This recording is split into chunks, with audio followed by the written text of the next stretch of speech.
Wonder Woman is a good movie. I realize that it has interesting moments and a wonderfully positive mentality surrounding the whole thing upon giving it another watch. The flick is a definite highlight among the other blockbuster films of 2017 just by itself. But how does it stack up as a shared universe work towards its brethren in comparison to the other live-action world just across the superhero pond? Well, there's not a whole lot of greater DC continuity fan service going on in Wonder Woman.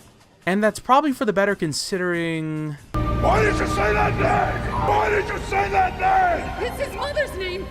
The only real recognizable example is that after Wonder Woman helps Batman in the fight against Doomsday and towards locating other superhuman individuals, Bruce Wayne uses his resources...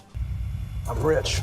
...to find the original copy of the photograph that Lex Luthor had in Batman v Superman. In Wonder Woman, the photograph triggers the memory, which is the entirety of the movie, and after some time, Diana, a treasurer working at a museum in France, writes an email thanking Bruce for the photograph and continues her role as Wonder Woman in modern day. What I'm referring to is that there doesn't seem to be any big revelation about the interconnected setting anywhere in the film besides... Greek mythology is the true religion, I guess. But there is something about Wonder Woman you just might not know about. On the home video release, there's a brief epilogue to the movie that feels like a post-credits scene that I don't think was in the final cut of the film. The epilogue, entitled Etta's Mission, takes place in the bar in London where Samir, Charlie, and Chief Nappy, the cool dudes that helped Diana and Steve Trevor in the film, are chillin' when Etta, continuing to work for British Allied Intelligence after her secretary position to Steve, comes in with a mission from the United States government about a mysterious object found in mainland Europe. The short isn't all that interesting or funny by itself. In fact, some aspects I find it to be rather cringy, but its existence here in relation to everything else is the intriguing part. One would be quick to think that this was intended to be a concept for a post-credits scene for Wonder Woman, and that isn't a bad assumption, but then why stick it here when you have a whole movie for it, even as a little bonus after the credits? Judging by its placement on the Blu-ray in comparison with the movie, this seems to be a test by WB and DC of how they want to go about releasing this sort of promotional content with their films. People working on the movies have made it clear that they want to be different from the Marvel Studios films and have cited the ever-popular post-credits scene as an example.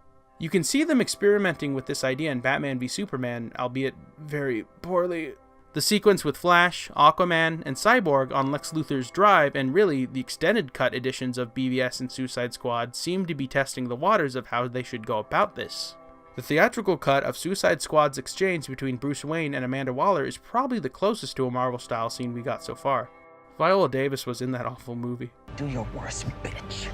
Putting little vignettes on home video copies may just be the method they want to use in the future. It's a nifty bonus, and it could potentially drive up DVD and digital download sales while keeping the desire to abstain from the Marvel similarities being brought up. Even though they're gonna keep happening. That's just how the human mind works, and these guys have spent the past 80 years as rivals in the same industry anyway.